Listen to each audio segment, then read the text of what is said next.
नमस्कार दोस्तों, मैं पवन कुमार और स्वागत करता हूँ अपने यूट्यूब चैनल शांति स्टडी रूम पर। मैं जो है आप लोगों को आज जो है महत्तम समापवर्तक जो है बताऊंगा। और इसके पहले जो हम लोगों ने लघुत्तम समापवर्तक में देखा दोस्तों, आप लोगों को समझ में आया होगा कि बहुत उम्मीद है कि आप लोगों को समझ में आया होगा। ठीक है, और इसके आगे हम लोग जो है उसके बाद हम लोगों ने लघुत्तम समापवर्तक में गुणनखंड विधि और भाग विधि में बताया था, और उसके क्वेश्चन भी मैंने कुछ आप लोगों को बताया था। उम्मीद होगा कि वो सभी आप लोगों को अच्छे से समझ में आए होंगे। इसके आगे हम लोग जो है महत्तम समापवर्तक यानी कि हाईएस्ट कॉमन फैक्टर मेथड जो है फैक्टर्स देखेंगे। अब इसमें देखिए हमें करना क्या है कि इसके जो है फैक्टर जो होते हैं इसको हमें इसमें ज्ञात करना पड़ेगा। तो हम सबसे पहले जान लेते हैं कि महत्तम समापवर्तक होता क्या है। तो महत्तम समापवर्तक की परिभाषा आपको दिखा दे रहे हैं। इसकी परिभाषा होती क्या है? तो महत्तम समापवर्तक के लिए यहाँ पे महत्तम समापवर्तक दो या दो से अधिक, दो या दो से अधिक, दो या दो से अधिक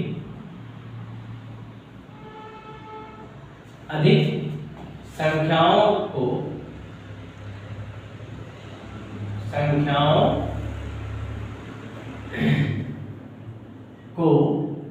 पूर्णतया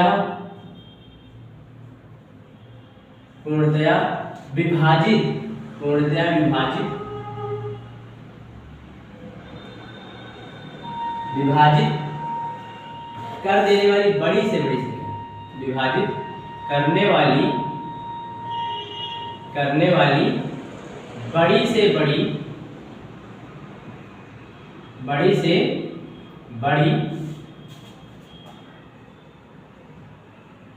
बड़ी संख्या को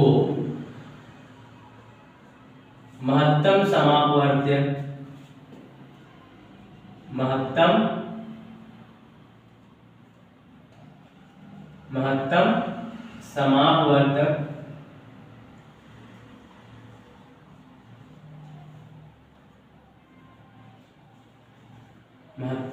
समापवर्तक कहते हैं, यानी कि मस्ट।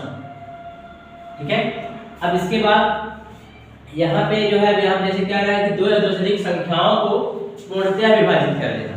ठीक है, पूर्णतया विभाजित करना मतलब उसको जो है पूरा काट दे, फैक्टर जो हमारा हो जाए तो वो हमारा जो है पूर्णतया विभाजित कर दे। और जो उसमें विभाजित करने वाली संख्याओं में जो सबसे बड़ी संख्या होगी उसको हम क्या कहेंगे? मस्ट उसका कहेंगे, यानी कि फैक्टर कहेंगे। जैसे कि हम यहाँ पे ले रहे हैं उदाहरण के तौर पे, जैसे 12, 18 और 24। 12 और 18, 24 को अगर हम देखेंगे तो इसका फैक्टर जो होगा वो होगा, चूंकि 12 जो है वो 2 से भी विभाजित होती है, 3 से विभाजित होती है और 6 से भी विभाजित होती है। किससे? अगर यहाँ पे 12 की बात करें, 2 6 12, 3 चौक 12 और 2 6 12। अब इसी प्रकार से अगर 18 की बात करें तो 18 भी 2 से विभाजित हो रही है, 3 से विभाजित हो रही है और 6 से विभाजित हो रही है। उसी प्रकार से 2 का अगर हम भाग देंगे यहाँ 24 में तो ये विभाजित हो जाएगा, 3 से विभाजित होती है और 6 से। लेकिन यहाँ पे मैंने एग्जाम्पल में क्या करा है, दो या दो से अधिक संख्याओं को पूर्णतः विभाजित करने वाली बड़ी से बड़ी संख्या, बड़ी से इसमें सबसे बड़ी संख्या कौन सी है? तो 6 है। तो इन सब का जो मस आएगा, तो अगर हम बात करें महत्तम समापवर्तक, इसका जो होगा वो क्या होगा? 6 होगा। तो इसका ये मतलब हुआ था कि जो सबसे बड़ी वाली संख्या होगी वो हमारा क्या हो जाएगा? महत्तम समापवर्तक हो जाएगी। ठीक है, अब इसके बाद जो है हम इसके कुछ विधियों को जानेंगे कि इसकी कौन कौन सी विधियां हैं महत्तम समापवर्तक की।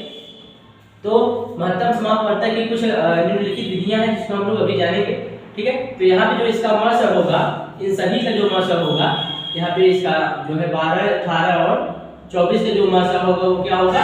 6 होगा। ये हमारा जो था आंसर, ये हमारा एग्जांपल था। अब इसके बाद जो हम लोग देखेंगे कि महत्तम समापवर्तक की जो है कुछ विधियां हैं, तो उसको हम लोग देखेंगे।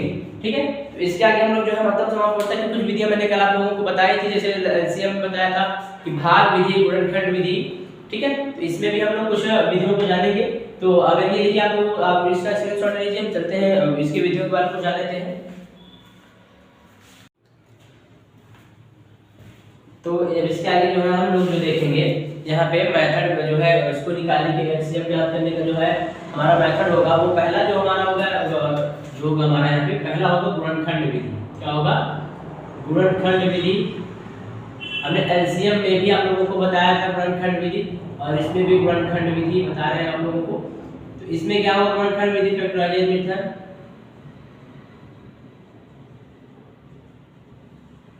फैक्टराइजेशन मेथड, ये हमारा होगा। अब गुणनखंड विधि में क्या होगा कि जब दो या दो से अधिक संख्याओं का जैसे हम गुणनखंड निकालें तो इसमें जो सबसे बड़ी वाली संख्या होगी वो हमारा क्या होगा, इसमें एचसीएफ होगा। जैसे अभी इसके पहले वाले में हमने लिया था कि 16 सॉरी एग्जांपल पर अगर हम बात करें तो जैसे 12, 18 और 24 इन सब का क्या निकालना है, गुणनखंड विधि से हमें एचसीएफ निकालना है। तो गुणनखंड विधि यानी कि इसको फैक्टर करना है, फैक्टर करना है इसका। तो इन सब का फैक्टर निकालेंगे तो क्या हो जाएगा, 12 का फैक्टर अगर हम निकालने बोले तो क्या हो जाएगा आपका यहाँ पे, सबका निकाल लीजिए जैसे हमने कल बताया था आप लोगों को, ठीक है। इधर बता रहे हैं, उधर थोड़ा सा साइड जगह रहेगा, तो यहाँ पे इधर बता दे रहा आप लोगों को, ये हो जाएगा 12 का फैक्टर। तो ये हम अभाज्य संख्या से इसको डिवाइड करेंगे तो हमारा क्या हो जाएगा, 2 6 12, 2 3 6 और 3 एकम 3। उसी प्रकार से 18 का भी फैक्टर निकलेगा, क्या होगा 2 9 18, 3 त्रिका 9 और 3 एकम 3। इसी प्रकार से 24 का क्या होगा, 2 एकम 2, 2 दूना 4, 2 6 12, 2 3 6 और 3 एकम 3। अब इन सब का फैक्टर अगर हम लिखें तो क्या होगा, तो 12 का फैक्टर क्या है, 2 गुना 3। 18 का जो फैक्टर आया है 2 गुना 3 और 24 का जो फैक्टर आया है 2 गुना 3, ये ठीक है। अब देखिए कि इसमें जिसका जोड़ा बन पा रहा है केवल उसी संख्याओं को हमें लिखना है, जिनका जोड़ा यानी कि पेयर बन पा रहा है उन्हीं संख्याओं को लिखना है। लेकिन एलसीएम में हमारा ऐसा नहीं था, एलसीएम में जितने जोड़ा बन पा रहा था उनको केवल एक बार लिखना था, फिर जितनी संख्याओं का जोड़ा नहीं बन पा रहा था उनको भी हमें लिखना था। लेकिन इसमें बिल्कुल ऐसा नहीं करना है। तो इसमें देखिए कि ये हमारा इसका जोड़ा बन पा रहा है ये वाला, तो इन सब को हम क्या करेंगे, लिख लेंगे। तो यहाँ पर हमारा देखिए ये 2 है और हमारा यहाँ क्या है 3 है, तो इन दोनों को अगर हम लिखेंगे ये हमारा कितना हो जाएगा 6। तो इन सब की जो डिवाइड होगी, ये सभी संख्या किससे डिवाइड होगी, 6 से। इसके पहले जब मैंने बताया था एग्जांपल में तो आप लोगों को यही बताया था, और ये दोस्तों आप लोगों का जो है अच्छे से हो भी जाएगा। तो देखिए हमारा क्या हो जाएगा, ये हमारा इसका जो है एचसीएफ ज्ञात करना हो जाएगा। तो एचसीएफ हमारा गुणनखंड विधि से एचसीएफ ज्ञात करने के लिए ऐसे इसको ज्ञात किया जाता है। अब दूसरी जो विधि है हमारी वो भाग विधि है। क्या है, भाग विधि। और एचसीएफ की भाग विधि मैंने आप लोगों को बताया है, आप लोगों को कल मैंने बताया था एलसीएम में निकालने के लिए। तो ये उम्मीद होगा कि आप लोगों को समझ में आ गया होगा। अब इसके बाद जो हमारा अगला क्वेश्चन है वो हमारा जो है भाग विधि मेथड से है, तो इसको नोट कर लीजिए आप लोग, फिर हम भाग विधि मेथड पे चलते हैं। तो अगला जो हमारा है यहाँ पे जो है आपका जो है भाग विधि या डिवीजन मेथड से।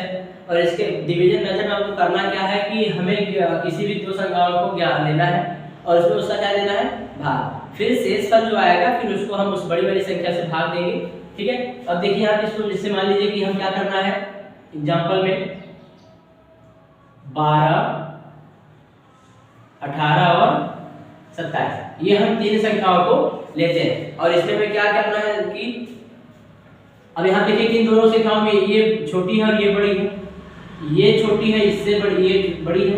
तो हमें क्या करना है, सबसे पहले इन्हीं दोनों संख्याओं को ले लेना है। आप इसमें से कोई भी दो छोटी बड़ी संख्याओं को ले सकते हैं। जैसे कि यहाँ मैंने लिया 12 और 18, 12 और 18। अब हम इसमें क्या करना है, इसका हमें एचसीएफ ज्ञात करना है। तो क्या करना है, हमें सबसे पहले इसका ऐसे भाग देंगे तो हमारा एक बार जाएगा, 12 एकम 12, ये हमारा 6 हो गया, ये हमारा एक में से गया कर। अब इस वाले में जो शेषफल आया है हमें इसमें देना है, ठीक है। अब यहाँ पे क्या हो जाएगा, ये 12 हो जाएगा। अब देखिए कि ये 6 हमारा 6 दूना 12, ये हमारा पूरा क्या हो जा रहा है, कट जा रहा है। इसको हम तब तक करेंगे जब तक हमारा ये पूरा कट न जाए। अब देखिए कि यहाँ जो हमारा ये 6 आया है, अब इसका भाग हमें किस में देना है, इस वाली संख्या में देना है। तो हम क्या करते हैं, इधर 6 का भाग 27 में दे दे रहे हैं, तो हमारा जो 27 होगा वो हमारा आएगा, तब हमारा एचसीएफ ज्ञात होगा।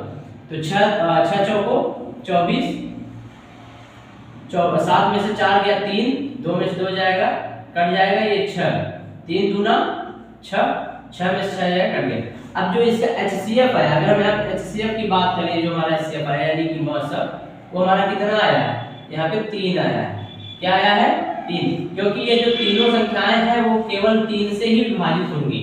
ठीक है, 3 से ही विभाजित होंगी और किसी संख्या से नहीं विभाजित हो सकती हैं। ये जो तीनों संख्याएं हैं ये हमारी केवल एक ऐसा फैक्टर है जिसको हम 3 से विभाजित कर सकते हैं, तीनों संख्याओं को। ठीक है, उम्मीद होगा कि आप लोगों को ये समझ में आया होगा। अब अगला जो है एलसीएम की कुछ हम महत्वपूर्ण विधियों के बारे में बात करेंगे, इसमें आप लोगों को कुछ इक्वेशंस भी बताएंगे, तो इसको आप लोग नोट कर लीजिए। फिर हम अगले वाले टॉपिक में आप लोगों को बताएंगे कि एलसीएम के कुछ महत्वपूर्ण प्रश्नों के साथ हम आप लोगों को बताएंगे।